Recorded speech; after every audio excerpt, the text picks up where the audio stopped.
Today we will discuss how to solve linear non-homogeneous recurrence relation. In the last lecture, we have studied solving linear homogeneous recurrence relation with help of Cook-Book method, where we take recurrence relation, then we write it in the form of function, then we find out characteristic equation, then we solve it, then we find root, how many roots our recurrence relation have or the characteristic equation have. According to that, we select solution, then we find out the values of constant using boundary conditions, and then that is a solution of linear homogeneous recurrence relation. Today we will see how we can solve linear but non-homogeneous recurrence relations. First we will try to understand the general format of non-homogeneous or inhomogeneous linear recurrence relation. For example, if I write an equals to an minus 1 plus 2 raised to n. Is this linear homogeneous recurrence relation?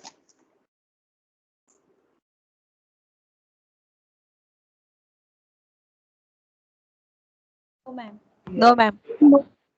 No.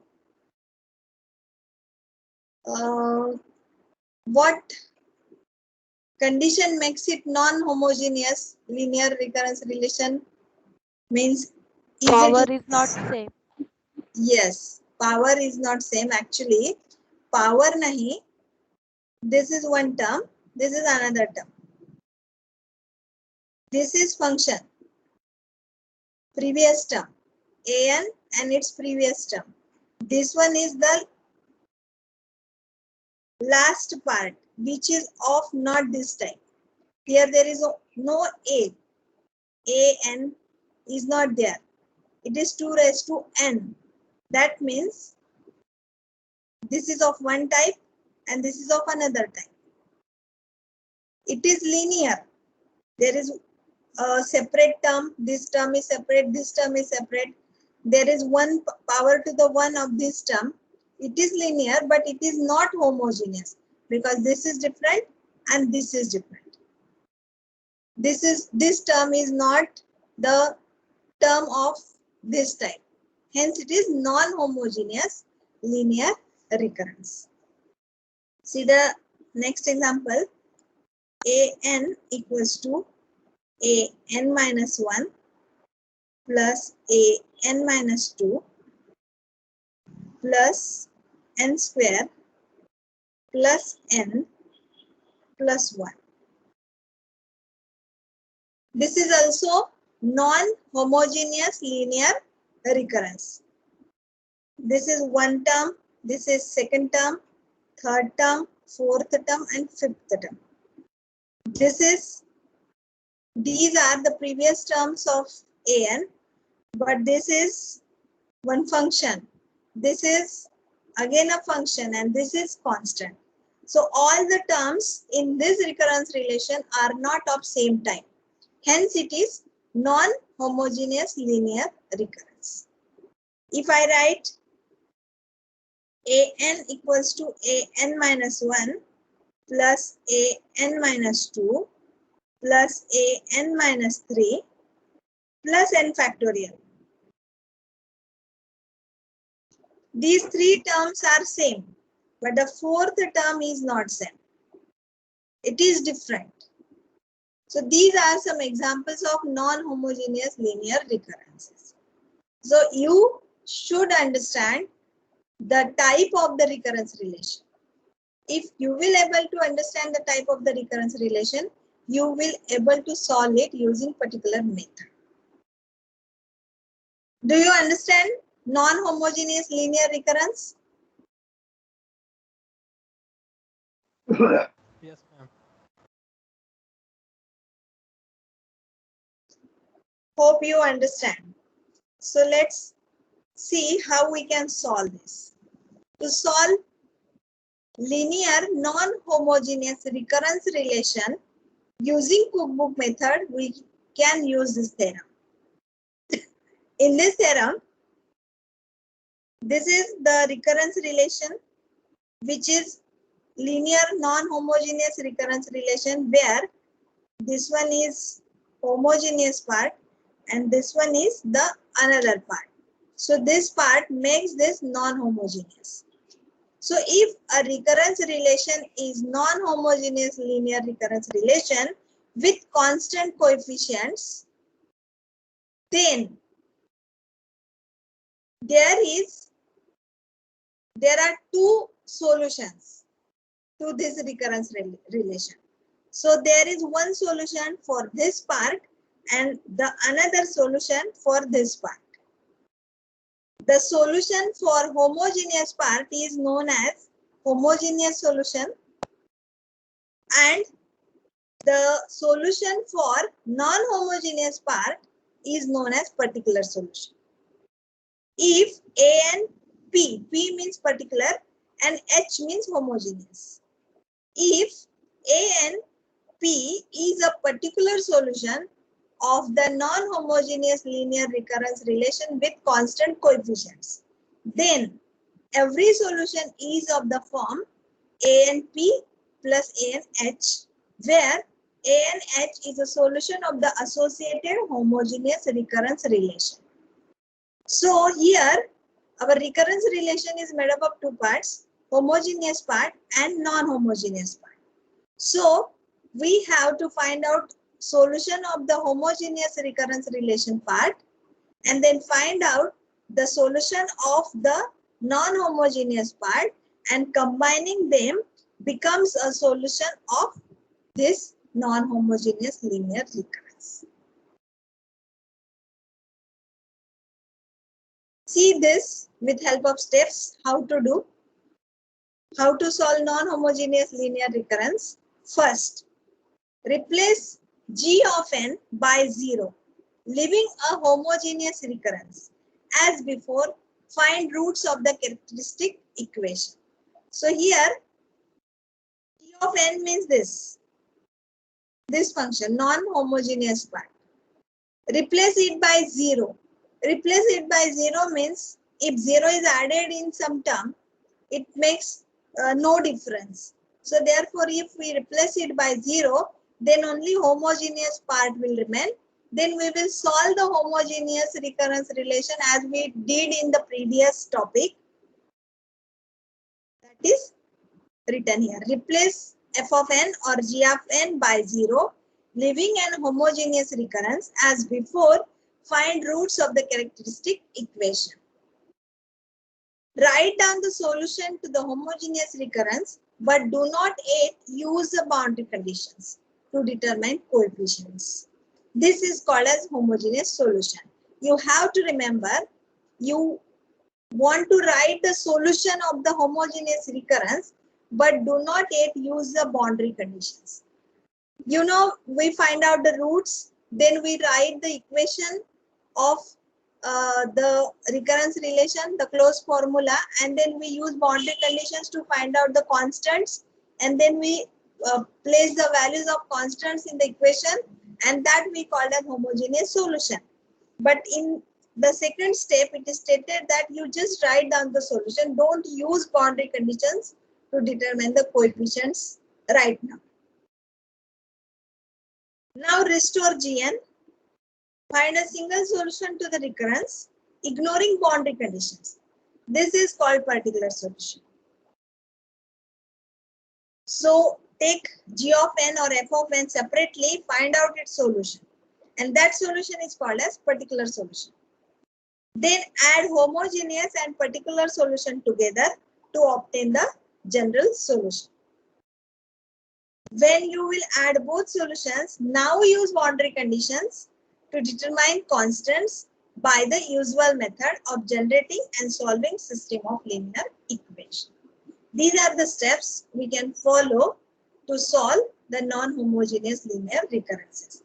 मतलब हमें करना क्या है, पहले जो homogeneous part है उसका solution निकालना है और बाउंड्री कंडीशंस यूज करके कांस्टेंट्स की वैल्यू नहीं निकालनी यहाँ पर, फिर पर्टिकुलर सॉल्यूशन निकालना है नॉन होमोजेनियस पार्ट के लिए, फिर दोनों को ऐड कर देना है, उसके बाद बाउंड्री कंडीशंस यूज करनी है, और फिर कांस्टेंट्स की वैल्यू निकालने के बाद वो हमारा सॉल्यूशन हो जाएगा। अब आगे का क्वेश्चन आता है कि गेस पर्टिकुलर सॉल्यूशन कैसे निकालें। होमोजेनियस तो आपने पढ़ा है,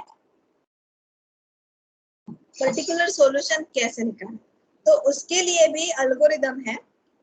पहले ये बहुत ज्यादा इंपॉर्टेंट है, इसको आप ध्यान से सुनिए, पढ़िए, और अगर समझ में नहीं आता है तो तुरंत पूछ लो, क्योंकि ये बहुत ज्यादा इंपॉर्टेंट है अंडरस्टैंडिंग के लिए। Generally look for a particular solution with the same form as the inhomogeneous term gn. आप जो फंक्शन है, जो इनहोमोजेनियस टर्म है, उसे देखकर ही पर्टिकुलर सॉल्यूशन गेस करते हैं।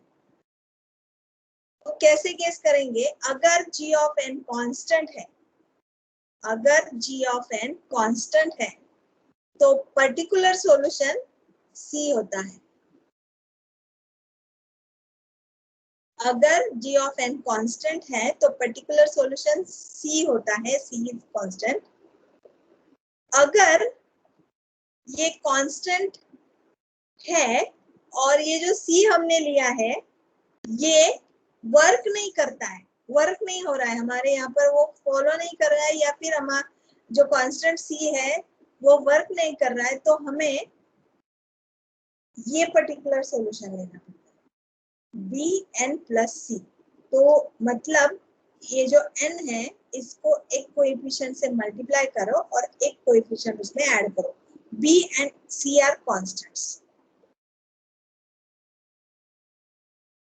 अगर ये भी नहीं वर्क होता है तो फिर ये ले लो, an square plus bn plus c। तो अगर g ऑफ n कांस्टेंट है तो आइदर पर्टिकुलर सॉल्यूशन कांस्टेंट आ जाएगा, नहीं तो ये आ जाएगा, नहीं तो ये आ जाएगा।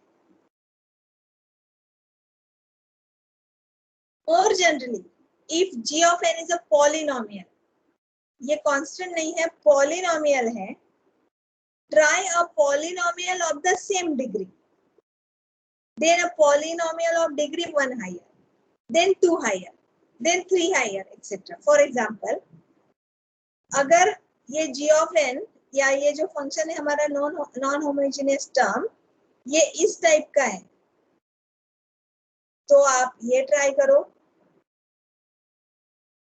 नहीं तो आप ये ट्राई करो, नहीं तो आप नेक्स्ट क्यूब वाला ट्राई कर सकते हैं। अगर कांस्टेंट है और पॉलिनोमियल है तो, अगर ये g ऑफ n एक्सपोनेंशियल है, इस टाइप का है, then first case is c3 raised to n. अगर ये नहीं होता है तो फिर second case is this bn3 raised to n plus c3 raised to n and then this etc. ये तो आपको लर्न ही करना पड़ेगा। जैसे हमने होमोजेनियस लीनियर रिकरेंस के लिए इक्वेशंस लर्न किए थे, अगर एक रूट है तो alpha 1 into r0 raised to n plus alpha 2 into n into r0 raised to n, ये लर्न किया है। अगर दो रूट्स है तो alpha 1 into r1 raised to n plus alpha 2 into r2 raised to n, ये हमने लर्न किया है। अगर तीन रूट्स हुए तो alpha 1 into r1 raised to n plus alpha 2 into r2 raised to n plus alpha 3 into r3 raised to n, ऐसे हमने लर्न करके रखा है। वैसे ही आपको ये भी लर्न करना पड़ेगा। आपको एक तो डायरेक्टली कांस्टेंट यूज कर सकते हो, या फिर ये यूज कर सकते हो, या फिर ये यूज कर सकते हो, या ये या ये। तो ये भी मतलब ज्यादा डिफिकल्ट नहीं है। आपको कांस्टेंट्स और एक्सपोनेंशियल का ही ध्यान में रखना है। कांस्टेंट हुआ तो इस टाइप का होता है और एक्सपोनेंशियल हुआ तो इस टाइप का होता है। 3 raised to n, c into 3 raised to n, where c is constant. Okay, so let us see with help of example. You write down this example in your notebook. Find all solutions of the recurrence relation an equals to 3an minus 1 plus 2n. What is the solution with a1 equals to 3?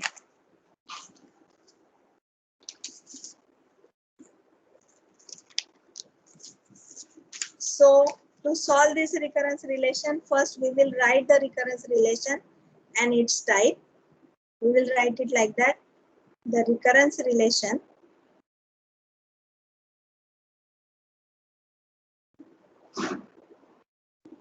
an equals to 3an minus 1 plus 2n is linear non-homogeneous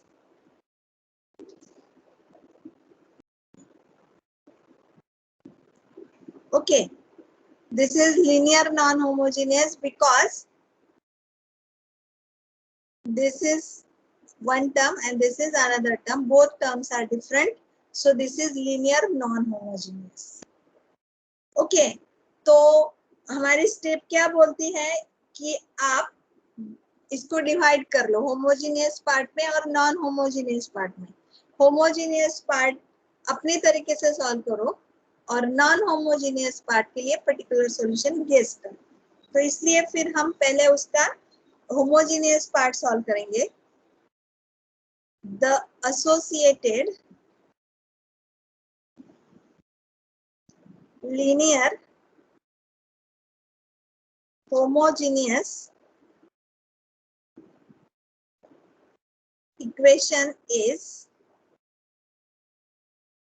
non homogeneous को 0 से replace कर देते हैं तो फिर हमारा homogeneous part बच जाएगा जो रहेगा 3an minus 1. अब इसे अपने तरीके से सॉल्व कर लेते हैं. Find out the characteristic equation and the root.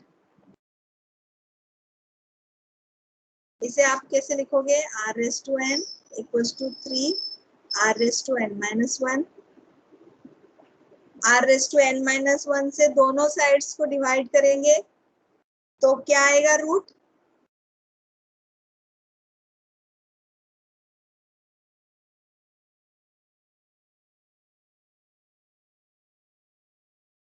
r is equals to what? 3. 3. एक ही रूट आया. ओके. अब आपको कैरेक्टरिस्टिक इक्वेशन सॉल्व करने के बाद जो रूट मिला है उसके हिसाब से हम सॉल्यूशन गेस करते हैं. तो अगर आपको याद होगा एक रूट आता है तो हम क्या इक्वेशन कंसीडर करते हैं?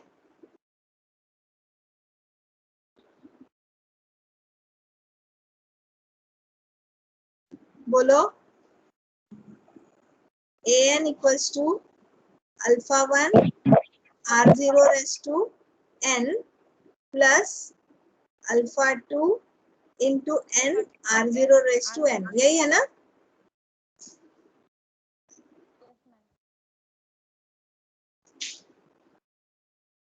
ये करेक्ट लिखा है मैंने? Yes, ma'am. ओके. अब आपको एक चीज ध्यान में रखनी है कि ये जो रिकरेंस रिलेशन है उसके लिए हम ये सॉल्यूशन यूज नहीं करेंगे. क्यों नहीं करेंगे? तो ये जो रिकरेंस रिलेशन होता है एक्चुअली ये टाइप 1 और टाइप 2 होता है. ये आता है टाइप 1 में और जो हमने प्रीवियसली देखे थे वो आते टाइप 2 में. तो टाइप 1 मतलब क्या? टाइप 1 मतलब फर्स्ट ऑर्डर लीनियर इक्वेशन. ये है फर्स्ट ऑर्डर लीनियर इक्वेशन. और जो हमने पीछे पढ़े थे वो थे सेकंड ऑर्डर लीनियर इक्वेशन.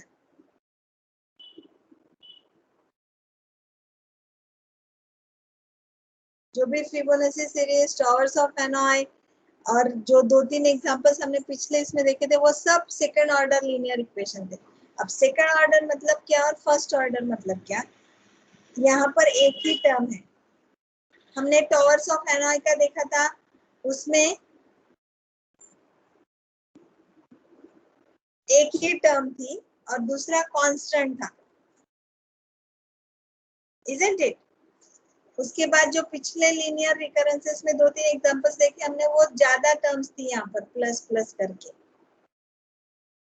तो ये जो है an equals to 3an minus 1, ये an depends upon previous term only, an depends upon previous term only, तो इसे बोला जाता है फर्स्ट ऑर्डर लीनियर इक्वेशन। और ये first order linear equation solve करने के लिए और भी सिंपल वे है, अगर हम इसमें डालेंगे तो कॉम्प्लिकेटेड सॉल्यूशन आएगा, तो उसे सॉल्व करने की एक सिंपल मेथड है।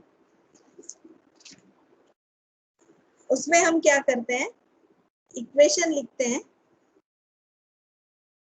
एज यूजुअल, फिर रूट फाइंड आउट करते हैं,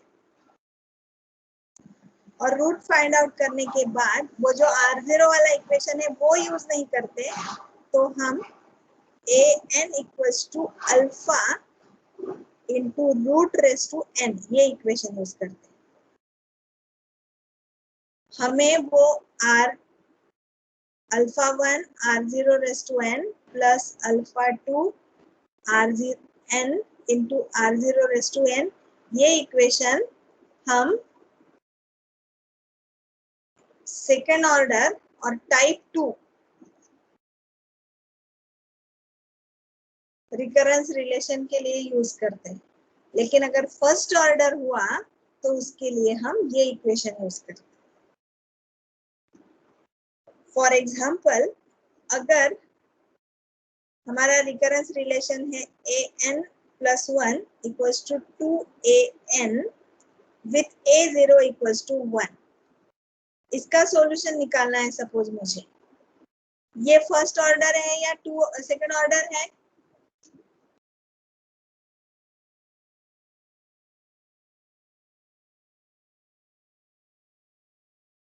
an plus 1 depends on an depends upon an minus 1, तो ये हो गया अपना फर्स्ट ऑर्डर। तो अगर ये फर्स्ट ऑर्डर है तो फर्स्ट इसका हम रूट निकाल लेंगे, ये हो जाएगा आपका r raise to n plus 1 two r raise to n। दोनों साइड किस पावर ऑफ r से मैं डिवाइड करूं, n प्लस 1 से करूं या n से करूं, R raised to n.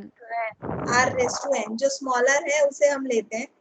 तो अगर मैंने r रेस टू n से इसे डिवाइड किया और इसे भी डिवाइड किया तो r को वैल्यू क्या आएगी, रूट आ जाएगा हमारा 2।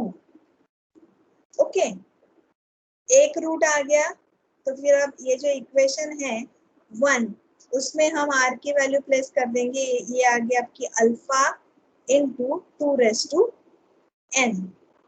अब आगे क्या करते हैं, अल्फा की वैल्यू फाइंड आउट करते हैं।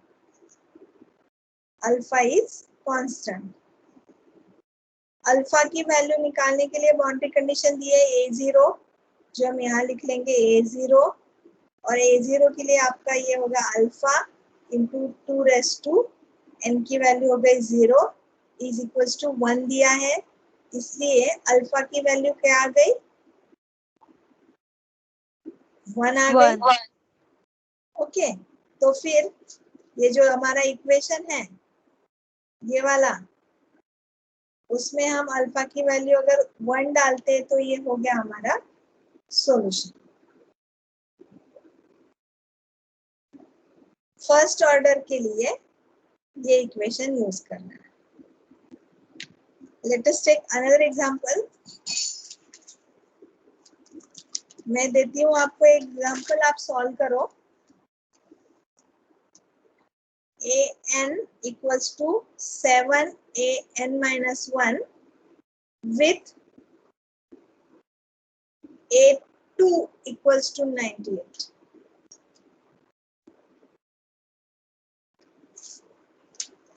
चलो फाइंड आउट करो।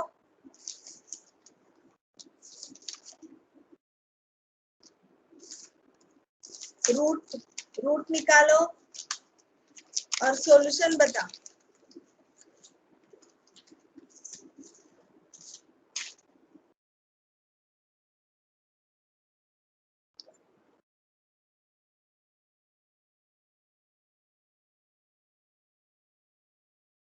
कौन बताएगा? एक एक स्टेप्स बता दो।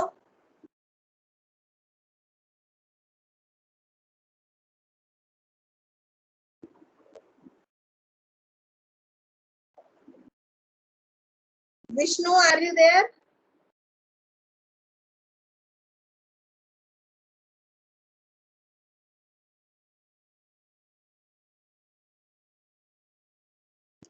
नो। निशांत?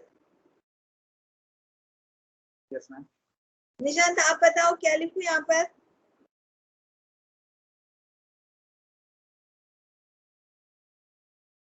ये टू कैलकुलेट करना है मैम। हाँ, रूट निकालने, रूट। अभी ये फर्स्ट ऑर्डर है ना? Yes ma'am. आर के फॉर्म में लिखना है इसको।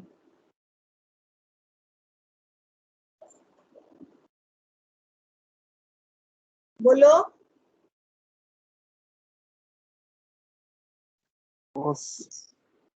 आर रेस टू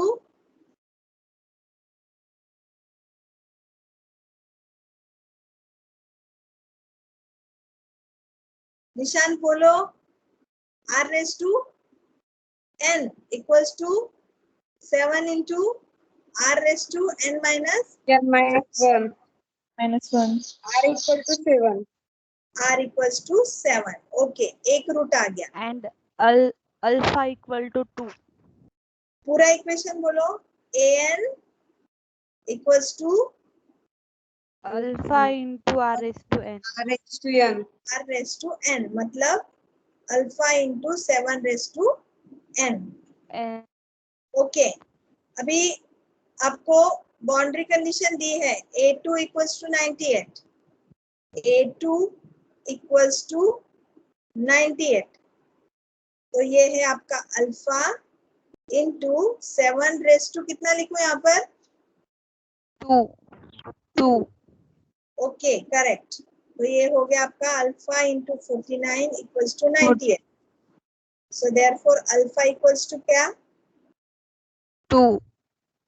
98 अपॉन 49 मतलब 2। तो सॉल्यूशन क्या आ गया फिर?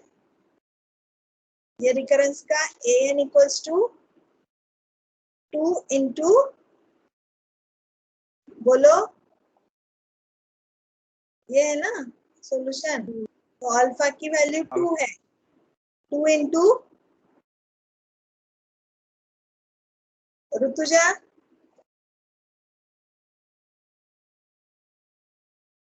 ऋतुजा सांग इथे काय लिहू?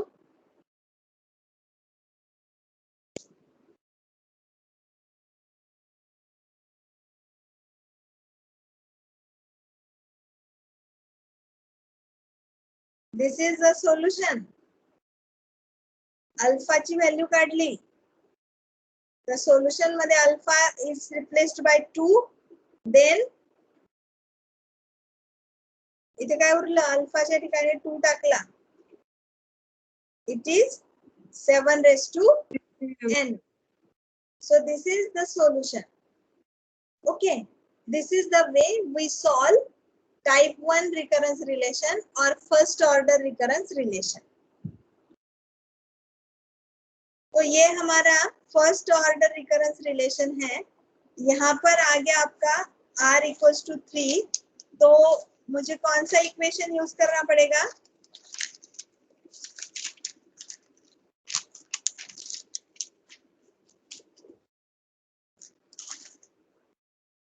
ये वाला नहीं, तो an equals to alpha into r raise to n वाला यूज करना पड़ेगा। raised to n.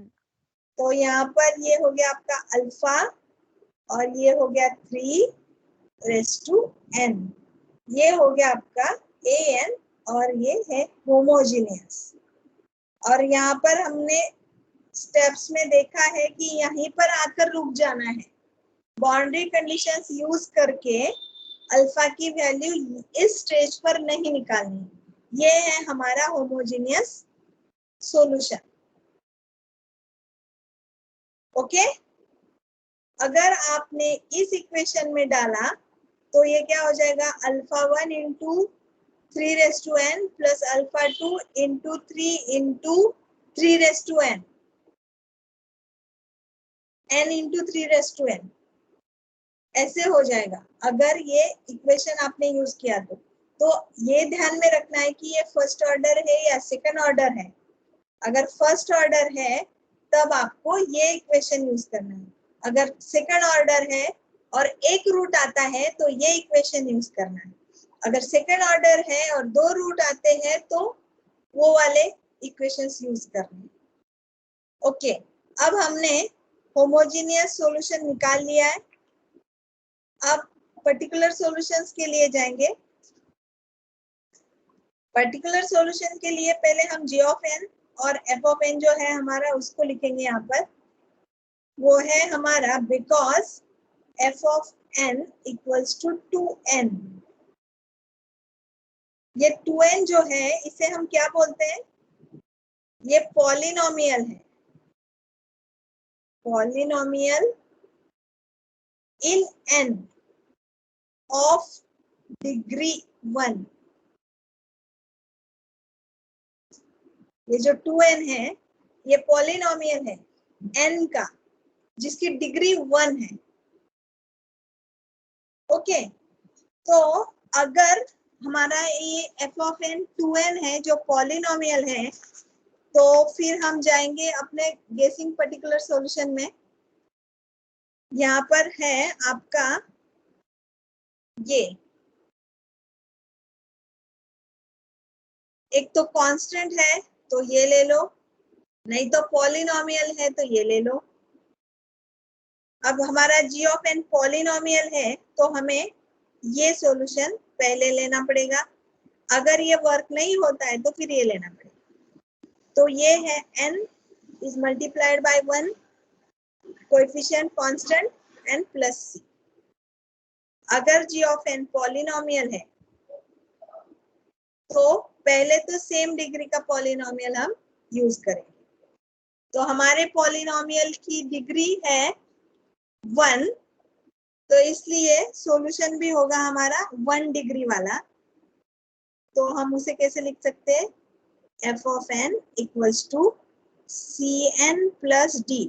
अब यहाँ पर मैं an प्लस b भी यूज कर सकती हूँ या c और d की जगह पर मैं कुछ भी वेरिएबल, कुछ भी आइडेंटिफायर का नाम लिख सकती हूँ। इसका मतलब है where c and d are constants। ये जो 2n था ये पॉलिनोमियल था और उसकी डिग्री 1 थी, इसलिए हमने ये पर्टिकुलर सॉल्यूशन गेस किया। अगर इसकी कुछ और डिग्री होती तो हम दूसरा पर्टिकुलर सॉल्यूशन गेस करते। ओके, आ गया समझ में सबके?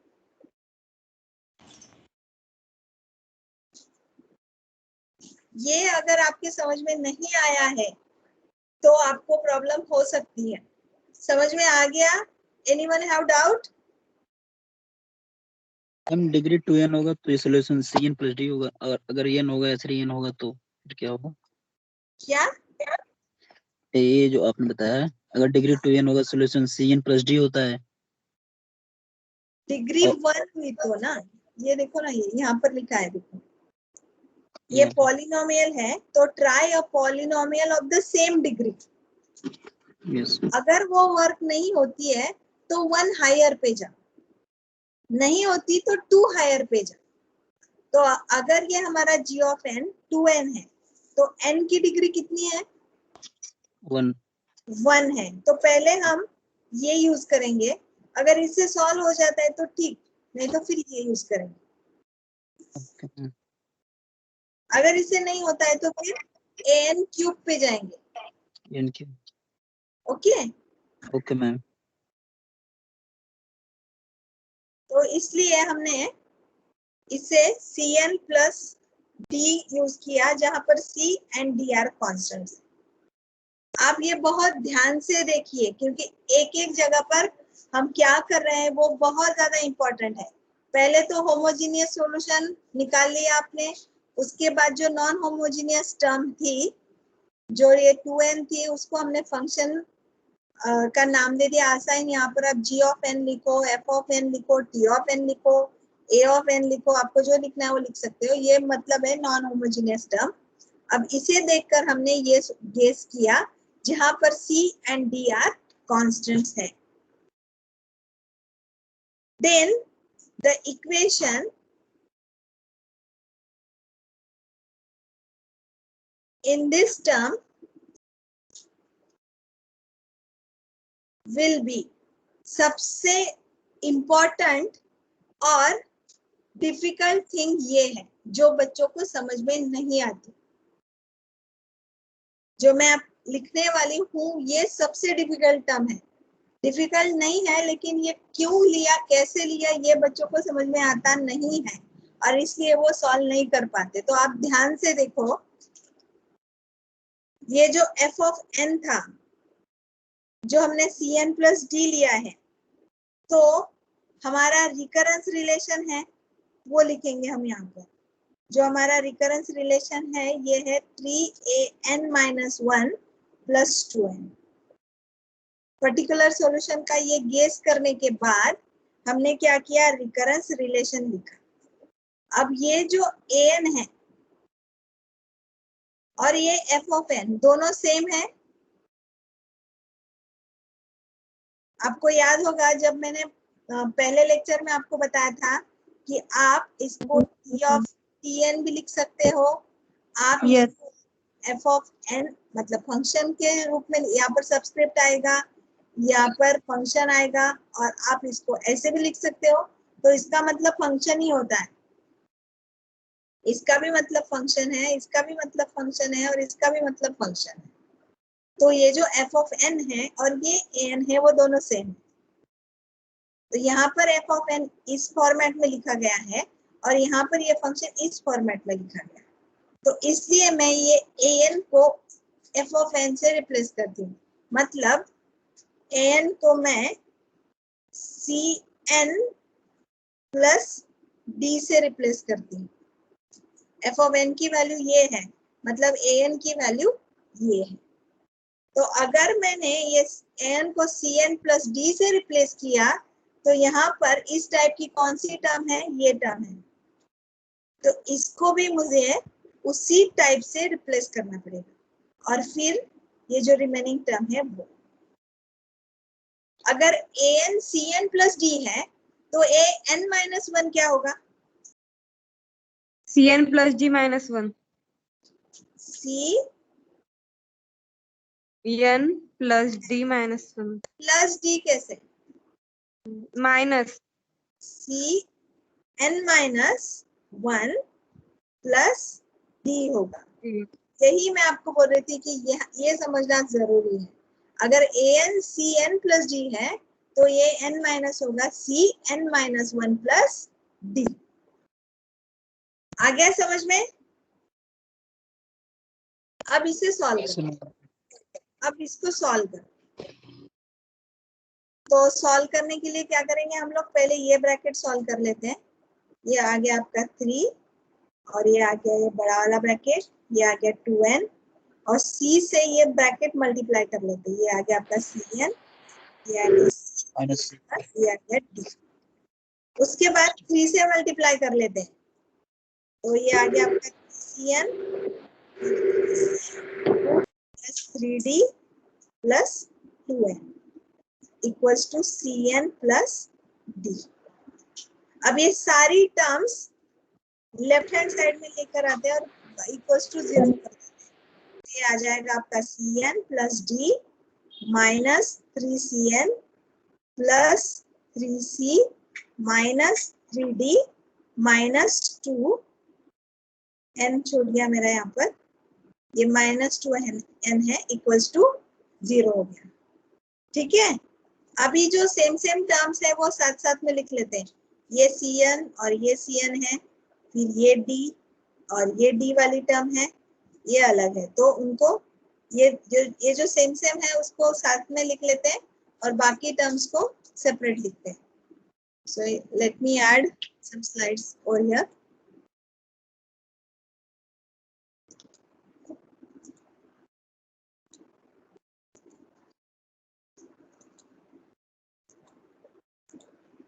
ओके, तो वो साथ में लिखने के बाद कैसे आ जाएगा? आपने लिखा है पिछले स्लाइड का इक्वेशन लिखा है क्या? Yes ma'am. ओके, तो वो टर्म साथ में लिखना है तो कैसे लिखेंगे फिर उनको? ये आ जाएगी आपकी Cn minus 3Cn minus 2n plus D minus 3D plus 3C. Okay, तो अभी ये दो टर्म्स सेम है, माइनस फिर ये दो टर्म्स सेम है, तो फिर ये आ जाएगी आपकी minus two Cn minus 2n minus 2D plus 3C plus 3C equals to is 0. Equal to. अब क्या करते हैं, ये 0 इधर लेकर आते हैं और ये इधर लेकर जाते हैं, मतलब साइन बदल जाएंगे इनके, 0 इक्वल्स टू कर देते हैं. अब ये 0 माइनस और प्लस नहीं होता है, ये 0 ही होता है, तो ये माइनस का 2Cn हो जाएगा, ये प्लस 2n हो जाएगा, ये प्लस 2D हो जाएगा और ये माइनस 3C हो जाएगा. ओके, अब यहाँ पर हम इसको कैसे लिखेंगे? ये n है, तो ये आ जाएगा आपका 2C प्लस 2 और ये आ जाएगा आपका 2D माइनस 3C और इक्वल्स टू 0. अब इसको देखकर आपको ऐसा नहीं लगता कि ये Cn प्लस D को फॉलो कर रहा है? यस यस जो मैम लग रहा.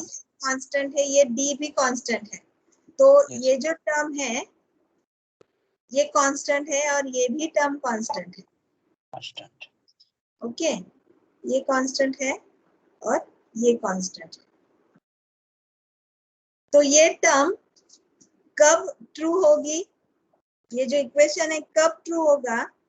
जब ये 2C प्लस 2 इक्वल्स टू 0 होगा and 2D minus 3C equals to 0 होगा.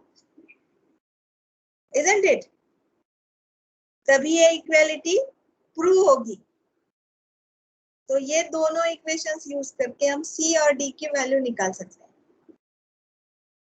तो C की क्या वैल्यू आएगी फिर? 2C equals to minus 2, therefore minus minus minus 1. ये हो गई आपकी -1 और यही C की वैल्यू हम यहाँ पर डाल देते हैं. 2D minus 3 into -1 equals to 0, therefore 2D plus 3 equals to 0, therefore D equals to -3 upon. 3/2. तो हमें C की वैल्यू मिल गई -1 और D की वैल्यू मिल गई -2. ओके, अब C और D की वैल्यू मिल गई है और हमारा पर्टिकुलर सॉल्यूशन है जो हम ऐसे लिखते हैं an. अब इसको ये लिखेंगे, वो था पर्टिकुलर सॉल्यूशन. क्या था? देखो यहाँ पर कौन सा था पर्टिकुलर सॉल्यूशन? गेस किया था हमने यहाँ.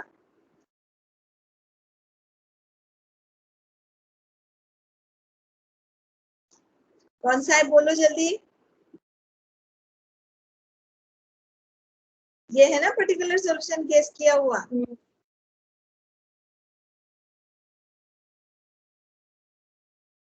गेस करने के लिए बोला था सॉल्यूशन, तो ये हमने गेस किया था, यही है हमारा पर्टिकुलर सॉल्यूशन. तो फिर वो पर्टिकुलर सॉल्यूशन है Cn plus D, where C and D are constant अभी हमारे पास c की वैल्यू है -1 और d की वैल्यू है -3/2। देयरफॉर ये जो पर्टिकुलर सॉल्यूशन है ये है -n -3/2।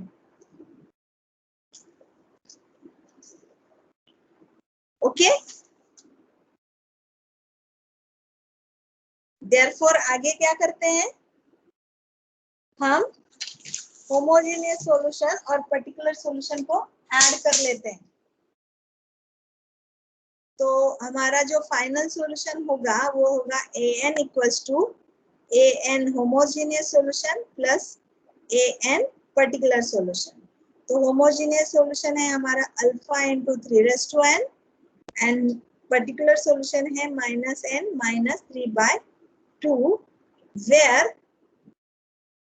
alpha is constant। अब ये दोनों स्टेप्स ऐड हो गई। अब आगे की स्टेप होती है बाउंड्री कंडीशन यूज करके अल्फा की वैल्यू निकालना। अब एक ही है यहाँ पर कांस्टेंट जिसकी वैल्यू निकालना बाकी है, बाकी तो n ही है और बाकी सब कांस्टेंट टर्म्स हैं। तो आगे हमें अल्फा की वैल्यू निकालनी है। तो अल्फा की वैल्यू निकालने के लिए हमें क्या करना पड़ता है, बाउंड्री कंडीशंस यूज करनी पड़ती हैं to find solution with boundary condition क्या दी है, a1 इक्वल्स टू 3 दिया है। ओके, मतलब n की वैल्यू हमें 1 लेनी है। So you can write it like this, let n equals to 1।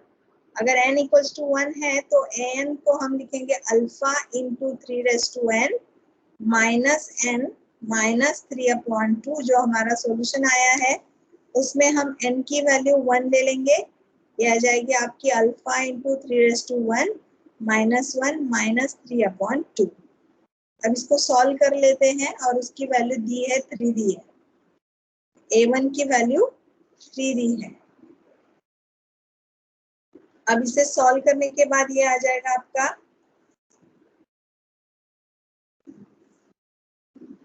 -3α -1 + 3/2 equals to 3, which is 3α -5/2 equals to 3। फिर ये 5/2 इधर लेकर जाते हैं तो हो जाएगा 3α equals to 3 + 5/2 जो हमारा हो जाएगा 11/2। Isn't it? तो फिर अल्फा की वैल्यू क्या आ गई, 11/6।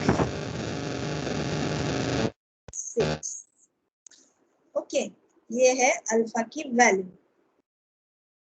अब हमारे पास सॉल्यूशन है और अल्फा की वैल्यू भी है, तो फिर the solution of given recurrence relation is, ये हो जाएगा आपका an इक्वल्स टू अल्फा की वैल्यू पुट कर दो जो है 11/6 इंटू 3n -3/2।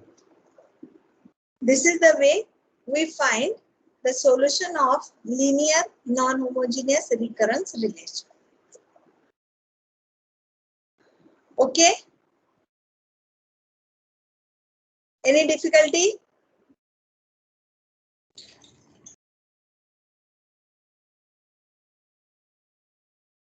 अब मैं आपको अगला एग्जांपल होमवर्क के लिए देने वाली हूँ। आप लिख लो वो example, find all solutions of the recurrence relation. Find all solutions of the recurrence relation.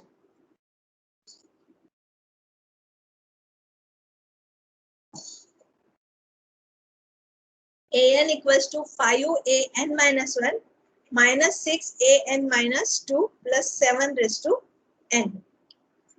इसमें होमोजेनियस पार्ट है ये वाला और नॉन होमोजीनियस पार्ट है ये वाला। ये जो है इसको आप ध्यान से देखो, ये अब पॉलिनोमियल नहीं है, ये एक्सपोनेंशियल है, एक्सपोनेंशियल फंक्शन है। तो आपको इसका गेस जो हमारे पर्टिकुलर सॉल्यूशंस की स्लाइड में लिखा था वो करना पड़ेगा। तो पहले आपको होमोजीनियस सॉल्यूशन निकालना पड़ेगा, फिर आपको पर्टिकुलर सॉल्यूशन निकालना पड़ेगा, इन दोनों को ऐड करना पड़ेगा, और फिर अगर एक रूट है या दो रूट है उसके हिसाब से आपको यहाँ पर क्या नहीं दिया है, अल्फा और अल्फा 1 अल्फा 2 के वैल्यूज निकालने के लिए क्या लगता है, कंडीशन यहाँ पर नहीं दी है। मतलब आपको सिर्फ दोनों को ऐड करने तक का ही प्रॉब्लम सॉल्व करना है। अगर बाउंड्री कंडीशंस दी गई है तो फिर आप उसका पूरा सॉल्यूशंस निकाल सकते हो। ये होमवर्क है। मैं आपको क्विकली दिखा देती हूँ ये कैसे सॉल्व करेंगे आप।